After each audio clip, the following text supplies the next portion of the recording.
آج کی ویڈیو میں اسلام میں موجود 25 انبیاء کرام کا فیملی ٹری دکھانے جا رہا ہوں جن کے نام قرآن مجید میں موجود ہیں۔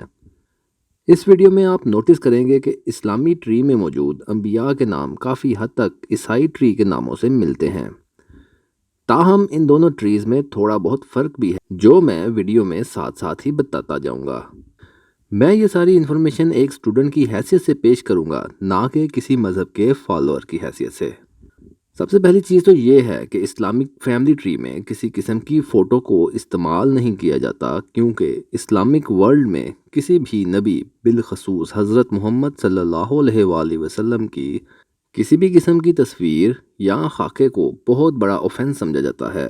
اسی لیے اس چیز کو مد نظر رکھتے ہوئے میں بھی صرف نام لکھنے پر ہی اکتفا کروں گا۔ بائبل کے ٹری کی طرح ہی اسلامک ٹری بھی حضرت آدم علیہ السلام اور حضرت حوا سے ہی شروع ہوتا ہے۔ اسلامک ٹری میں سب سے بڑا فرق یہ ہے کہ وہ اس میں بیان کیے گئے تمام 25 افراد کو نبی کہتے ہیں، لیکن بائبل ٹری کے مطابق چند خاص افراد کو ہی نبی کا درجہ دیا جاتا ہے، جیسا کہ حضرت موسیٰ۔ مثال کے طور پر اسلام میں حضرت آدم علیہ السلام کو نبی مانا جاتا ہے، جبکہ یہودیت اور عیسائیت میں ایسا نہیں مانا جاتا۔ ایک اسلامی روایت کے مطابق حضرت آدم اور حضرت حوا کے ہاں 2 جڑواں جوڑوں کی پیدائش ہوئی تھی۔ ایک جوڑے میں لڑکے کا نام قابیل تھا اور اس کی بہن کا نام اکلیمیہ تھا۔ دوسرے جوڑے میں لڑکے کا نام حابیل اور لڑکی کا نام لیودا تھا۔ حضرت آدم علیہ السلام نے قابیل کی شادی حابیل کی بہن اور حابیل کی شادی قابیل کے ساتھ پیدا ہونے والی لڑکی سے کرنے کا فیصلہ کیا، لیکن قابیل کو اپنی جڑواں بہن زیادہ پسند تھی اور وہ اسی سے شادی کرنا چاہتا تھا۔ اس طرح قابیل نے غصے میں اپنے بھائی حابیل کو قتل کر دیا۔ ان کا ایک تیسرا بھائی تھا جس کا نام شیت یا سیٹ تھا۔ بائبل ٹری پر سوال کرتے ہوئے لوگ پوچھتے ہیں کہ اگر حضرت آدم اور حضرت حوا پہلے انسان تھے تو شیت نامی بیٹے نے کس سے شادی کی؟ کئی ابراہیمی روایات کے مطابق حضرت آدم اور حضرت حوا کے ان جوڑوں کے علاوہ بھی بہت سے بچے تھے، تو شیت نے یقیناً ان میں سے ہی کسی سے شادی کی ہوگی۔ اگلے میجر نبی جن کا ذکر اسلام میں آتا ہے وہ ہیں حضرت ادریس، اور انہیں بائبل میں اینوخ کے نام سے بلایا گیا ہے۔ اسلامی روایات کے مطابق حضرت ادریس پہلے انسان تھے جو پین کا استعمال جانتے تھے، اور وہ حضرت نوح علیہ السلام کے دادا بھی تھے۔ حضرت نوح علیہ السلام کا شمار اولو العزمی میں بھی ہوتا ہے، اور 25 انبیاء میں صرف 5 انبیاء کو ہی اس گروپ میں شامل کیا جاتا ہے۔ حضرت نوح کو لوگ اس لحاظ سے بھی جانتے ہیں کہ انہوں نے ایک بہت بڑی کشتی بنائی تھی جس پر ان کے ماننے والے سوار ہو کر ایک خوفناک سیلاب سے بچ پائے تھے۔ یہاں پر قرآنی اور بائبل کے ورژن میں فرق ہے۔ قرآن کے مطابق حضرت نوح کے 3 کی بجائے 4 لڑکے تھے، اور ان کا چوتھا بیٹا اور ان کی بیوی کفر کی وجہ سے سیلاب میں ڈوب گئے تھے۔ اگلے 2 نبی حضرت ہود اور حضرت صالح ہیں جن کا ذکر بائبل میں موجود نہیں ہے۔ قرآن کے مطابق تھامود نامی قبیلے نے حضرت صالح سے اللہ کی طرف سے کسی معجزے کی ڈیمانڈ کی تو اللہ نے اس کے جواب میں پتھر سے ایک اونٹنی بنا دی جو ایک دن چھوڑ کر دودھ دیتی تھی، لیکن ان لوگوں نے اونٹنی کو زخمی کر دیا، جس کے نتیجے میں اللہ تعالیٰ نے زلزلے سے اس شہر کو تباہ کر دیا۔ اسلامک ٹری میں اگلا نمبر جس نبی کا آتا ہے وہ ہیں حضرت ابراہیم۔ آپ کے 2 بیٹے تھے، حضرت اسماعیل اور حضرت اسحاق۔ حضرت اسماعیل سے عرب قبیلے بنے جن میں حضرت محمد صلی اللہ علیہ وآلہ وسلم پیدا ہوئے، جبکہ حضرت اسحاق کی اولاد سے بنی اسرائیل بنے۔ اسلامی روایات میں حضرت ابراہیم کے بارے میں بہت سے واقعات ملتے ہیں جن کا ذکر بائبل میں نہیں ہے۔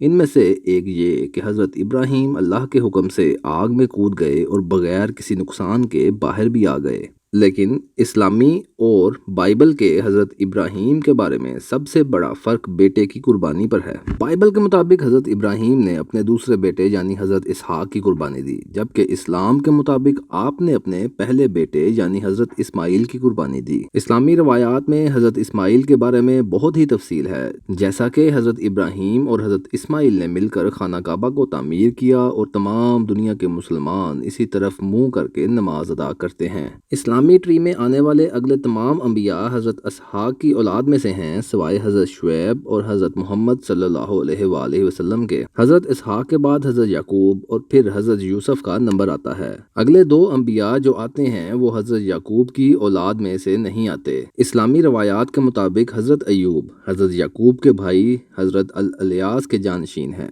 یہ ایک بہت ہی دلچسپ بات ہے کہ 25 میں سے صرف 4 انبیاء ہی عرب میں پیدا ہوئے جن کا ذکر قرآن میں موجود ہے۔ ان کے نام حضرت شعیب، حضرت ہود، حضرت صالح اور حضرت محمد صلی اللہ علیہ وآلہ وسلم ہیں۔ کئی اسکالرز کے مطابق حضرت شعیب، جنہیں بائبل میں جیتھرو کے نام سے پکارا گیا ہے، ایک مبلغ تھے۔ ان کی بیٹی سے ہی حضرت موسیٰ علیہ السلام کی شادی بھی ہوئی تھی۔ حضرت موسیٰ کا شمار بھی اولو العزمی میں ہوتا ہے اور یہ وہ واحد نبی ہیں جن کا ذکر قرآن میں سب سے زیادہ مرتبہ ہوا ہے۔ حضرت موسیٰ وہ پہلے نبی ہیں جن پر سب سے پہلے ایک کتاب نازل کی گئی تھی۔ اب ہم سب سے مسٹیریس نبی کے بارے میں بتائیں گے جن کا نام ذوالکفل ہے۔ کچھ اسلامی اسکالرز ان کو نبی نہیں مانتے اور ان کا ذکر بھی قرآن میں صرف 2 مرتبہ ہی آیا ہے۔ اب لسٹ میں جن 2 انبیاء کا ذکر آتا ہے وہ ایک ہی وقت پر بادشاہ بھی تھے اور نبی بھی۔ ان کا نام حضرت داؤد اور حضرت سلیمان تھا۔ یہ دونوں باپ اور بیٹے تھے اور یہ حضرت یعقوب کے ایک بیٹے یہودا کی اولاد میں سے تھے،